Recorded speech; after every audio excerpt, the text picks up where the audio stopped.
యమున గుడిలో ప్రదక్షిణలు చేస్తూ విహారీ లక్ష్మి ఇద్దరు కూడా ఎప్పటికీ కలిసి ఉండాలని, లక్ష్మికున్న కష్టాలు తొలగిపోవాలని చెప్పి దేవుడికి దండం పెట్టుకుంటూ ఉంటుంది. ఇక అప్పుడే విహారీ యమునని కాపాడాలని చెప్పి గుడికి పరుగు పరుగున వస్తాడు. గుడంతా కూడా వెతికినా యమున కనిపించకపోవడంతో విహారీ ఎంతగానో కంగారు పడిపోతూ ఉంటాడు.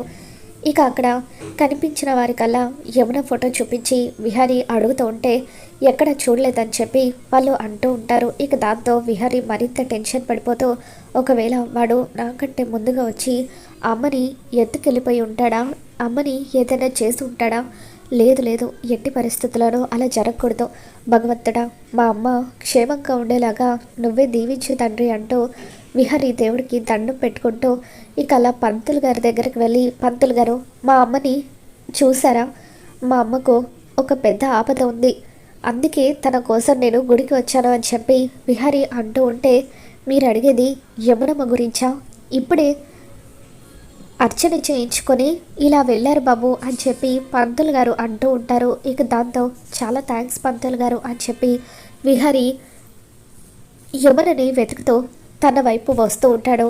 ఇక అప్పుడే యమున అక్కడ బయట అడుక్కునే వాళ్ళందరికీ కూడా డబ్బులు ఇస్తూ ఉంటుంది. బిచ్చగడి వేషంలో ఉన్న రాజశేఖర్ యమున దగ్గరికి వస్తాడు. యమున అతను అడుక్కునేవాడేమో అనుకొని తను చిల్లర వేస్తూ ఉంటుంది. ఇక అప్పుడు రాజశేఖర్ యమున వైపు కోపంగా చూస్తూ యమున అని చెప్పి అంటూ ఉంటాడు. ఇక దాంతో కంగారుగా తల ఎత్తి అతని వైపు చూస్తూ ఉంటుంది. ఇక అతన్ని గుర్తుపట్టకపోవడంతో, ఎవరు నువ్వు, నా పేరు యమున అని నీకెలా తెలుసు అని చెప్పి తను అంటూ ఉంటుంది. ఏంటి యమున, నా మాట విని కూడా నువ్వు గుర్తుపట్టలేదా అని చెప్పి రాజశేఖర్ అంటూ ఉంటాడు. లేదు, ఎవరు నువ్వు అని చెప్పి యమున కంగారు పడిపోతూ ఉంటే ఇక అప్పుడే రాజశేఖర్ తన మొహానికున్న గడ్డాన్ని తీసేస్తాడు. ఇప్పటికైనా గుర్తొచ్చిందా అని చెప్పి అతను వికృతంగా నవ్వుతూ ఉంటాడు. ఇక అతన్ని చూడగానే యమున ఎంతగానో కంగారు పడిపోతూ ఉంటుంది.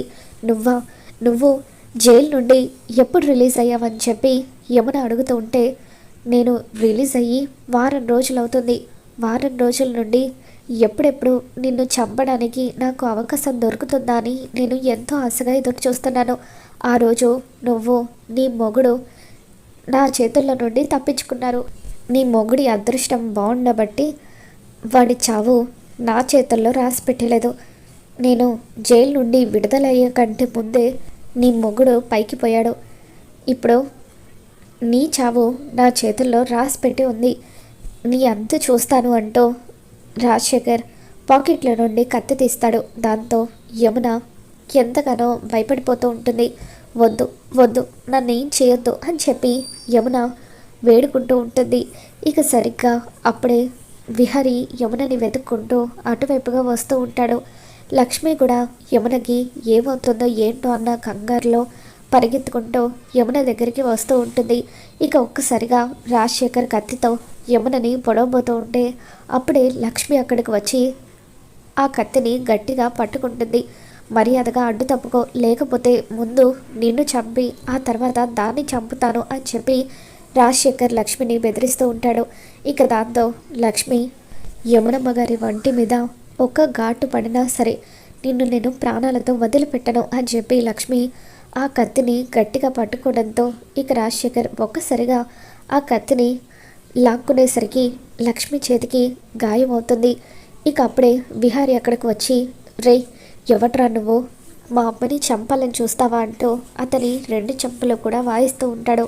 ఏ యమున, మర్యాదగా నీ కొడుకుని అడ్డు తప్పుకోమని చెప్పు, లేకపోతే నీ కొడుకు చావు కూడా నా చేతుల్లోనే ఉంటుంది అని చెప్పి రాజశేఖర్ అంటూ ఉంటాడు. నాన్న విహారీ ఆగు నాన్న అని చెప్పి యమున కంగారు పడిపోతూ ఉంటుంది. ఇక అలా రాజశేఖర్ విహారీ ఇద్దరు కూడా కొట్టుకుంటూ ఉంటారు. ఇక ఒక్కసారిగా రాజశేఖర్ విహారీని పక్కకు తోసేసి అక్కడి నుండి పారిపోతాడు.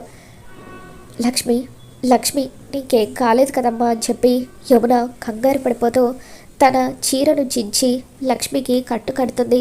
అమ్మ లక్ష్మి, నువ్వెందుకమ్మా మధ్యలో వచ్చావో, ఆ దుర్మార్గుడు నిన్నేదైనా చేసుంటే అప్పుడు నువ్వంటే ప్రాణం ఇచ్చే విహారీ పరిస్థితి ఏంటో ఆలోచించావా అని చెప్పి యమున అంటూ ఉంటే, మరి మీకేదైనా అయితే ఎలాగమ్మా అని చెప్పి లక్ష్మి అంటూ ఉంటుంది. వాడు మిమ్మల్ని టార్గెట్ చేశాడు. విహారీ గారిని వారం రోజులుగా వాడు బెదిరిస్తున్నాడు. అసలు ఎవరమ్మా వాడు అని చెప్పి లక్ష్మి అంటూ ఉంటే, అవునమ్మా, ఇప్పుడు నువ్వు వాడిని చూసావు కదా, వాడిని గుర్తుపట్టావు కదా, వాడెవడో చెప్పమ్మా, వాడి అంత చూస్తాను. ఇంకెప్పుడు కూడా వాడు నీ జోలికి కానీ మన కుటుంబం జోలికి కానీ రాకుండా నేను చేస్తానని చెప్పి విహారీ అంటూ ఉంటాడు. ఇక దాంతో యమున, చెబుతాను విహారీ, గతంలో నా జీవితంలో జరిగిన ఎవరితోనూ పంచుకోలేని విషయాలను ఇప్పుడు మీ ఇద్దరితో నేను పంచుకోబోతున్నాను అని చెప్పి, గతంలో అనాథనైన నన్ను మీ నాన్నగారు ప్రేమించారు. నేను కూడా ఆయన్ని ఇష్టపడ్డాను. కానీ ఈలోగా విశ్వనాథం అనే వ్యక్తి కూడా నన్ను ఇష్టపడ్డాడు. మీ నాన్న నేను ఒకరిపై మరొకరికున్న ప్రేమని చెప్పుకోకముందే ఆ విశ్వనాథం అనాథాశ్రమానికి వచ్చి మా వార్డెన్తో నన్ను పెళ్లి చేసుకుంటానని చెప్పాడు. వాళ్ళది కూడా మంచి కుటుంబమే కావడంతో మా వార్డెన్ అది మంచి సంబంధం అని భావించి నన్ను అడగకుండానే పెళ్లి సంబంధాన్ని ఫిక్స్ చేశారు. ఇక దాంతో నేను కూడా భయంతో మీ నాన్నగారికి నేను ప్రేమిస్తున్న విషయం చెప్పకుండానే విశ్వనాథంతో పెళ్ళికి రెడీ అయ్యాను. కానీ ఆ తర్వాత మీ నాన్న కూడా నన్ను ప్రేమిస్తున్న విషయం నాతో చెప్పారు. ఎలాగైనా సరే మనం పెళ్లి చేసుకుందామని నాతో అన్నారు. పెళ్ళి తర్వాత ఏం జరిగినా సరే నేను చూసుకుంటానని మీ నాన్నగారు నాకు హామీ ఇవ్వడంతో మేమిద్దరం కూడా దొంగతనంగా గుడిలో పెళ్లి చేసుకున్నాము. అప్పటికే పెళ్లి పత్రికలు కూడా ప్రింట్ అయిపోవడంతో విశ్వనాథం తమ్ముడైన రాజశేఖర్ మా మీద గొడవకు దిగాడు. నా వల్ల మీ నాన్నగారి వల్ల వాళ్ళ కుటుంబం పరువు పోయిందని చెప్పి ఆ రాజశేఖర్ మీ నాన్నగారిని చంపేయాలని చూశాడు. అప్పుడే అనుకోకుండా విశ్వనాథం రాజశేఖర్ని ఆపడానికి అడ్డు రావడంతో రాజశేఖర్ కత్తితో విశ్వనాథాన్ని పొడి చేశాడు. అప్పుడు జరిగిన సంఘటనలో విశ్వనాథం చనిపోయాడు. అలా ఆ రోజు తన సొంత అన్నయ్యని చంపినందుకు గాను ఈ రాజశేఖర్ని పోలీసులు అరెస్ట్ చేశారు. నేను మీ నాన్న పెళ్లి చేసుకోవడం వల్లే తన అన్నయ్య తన చేతిలో చనిపోయాడని అప్పటి నుండి ఈ రాజశేఖర్ కోపంతో రగిలిపోతున్నాడు. అప్పుడు అరెస్ట్ అయిన ఈ రాజశేఖర్ జైల్లో ఉన్నాడని విన్నాను. ఆ తర్వాత మీ నాన్న నేను ఇద్దరం కూడా దూరంగా వెళ్ళిపోయి ఆ ఊర్లోనే కాపురం చేశాము. అలా కొంతకాలం కాపురం చేసిన తర్వాత మీ తాతయ్య వాళ్ళ ఇంటి నుండి మమ్మల్ని క్షమిస్తున్నట్టుగా త్వరగా ఇంటికి రమ్మని ఉత్తరం వచ్చింది. ఆ ఉత్తరం చూసి నేను మీ నాన్న ఇద్దరం కూడా చాలా సంతోషపడ్డాము. అప్పటికి నువ్వు 3 ఏళ్ల పిల్లాడివి. 3 ఏళ్ల పిల్లాడివైనా నిన్ను తీసుకొని ఆ ఊరు వెళ్ళాలని అనుకున్నాము. కానీ అప్పుడే అనుకోకుండా జరిగిన ప్రమాదంలో మీ నాన్నగారు చనిపోయారు. అలా అప్పటి నుండి నీలో ఆయన్ని చూసుకుంటూ కాలం వెళ్ళదీస్తున్నాను. నా జీవితంలో మీ జీవితం అస్సలు అవ్వకూడదని మీరిద్దరూ నిండు నూరేళ్ళు సంతోషంగా హాయిగా జీవించాలనేదే నా కోరికరా అని చెప్పి యమున చాలా బాధపడిపోతూ ఉంటుంది. ఇక దాంతో విహారీ, అమ్మ జరిగిందంతా కూడా నాకు అర్థమైందమ్మా. ఎట్టి పరిస్థితులను ఆ రాజశేఖర్ గాడి నీడ కూడా మన కుటుంబం మీద పడనివ్వను. మన కుటుంబాన్ని నేను కాపాడుకుంటాను.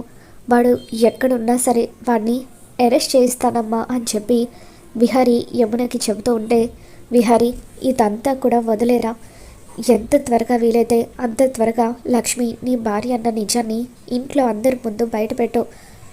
ఇంకా ఎన్ని రోజులు లక్ష్మిని పని మనిషిగా చూడాలి?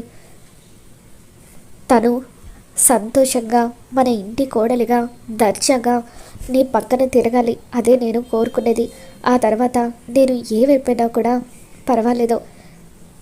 నీకు పుట్టబోయే బిడ్డని చూసి నేను కన్ను మూస్తాను అని చెప్పి యమున అంటూ ఉంటే, యమునమ్మ దయచేసి ఇంకెప్పుడు కూడా అలా మాట్లాడకండి అని చెప్పి లక్ష్మి బాధపడిపోతూ ఉంటుంది. అవునమ్మా, లక్ష్మి కడుపున ఖచ్చితంగా నాన్నగారు మళ్ళీ పుడతారు. మళ్ళీ పుట్టబోయే నాన్నగారిని మనం అపురూపంగా పెంచి పెద్ద చేద్దామని చెప్పి విహారీ అంటూ ఉంటాడు. ఇక అలా ముగ్గురు సంతోషంగా నవ్వుతూ కారు ఎక్కడం కోసం అని చెప్పి కారు దగ్గరికి వస్తూ ఉంటే అప్పుడే లక్ష్మి కళ్ళు తిరిగి పడిపోతుంది. ఇక అలా కళ్ళు తిరిగి పడిపోయిన లక్ష్మి ప్రెగ్నెంట్ అని గుడికి వచ్చిన ఒక పెద్దావిడ చెక్ చేసి చెప్పడంతో విహారీ యమున ఇద్దరు కూడా ఆనందపడిపోతూ ఉంటారు. మరి రాబోతున్న ఎపిసోడ్లో ఏం జరగబోతుందో మళ్ళీ మన ఛానల్ తెలుసుకుందాం. ఈ వీడియో మీకు నచ్చినట్లయితే లైక్ చేయండి.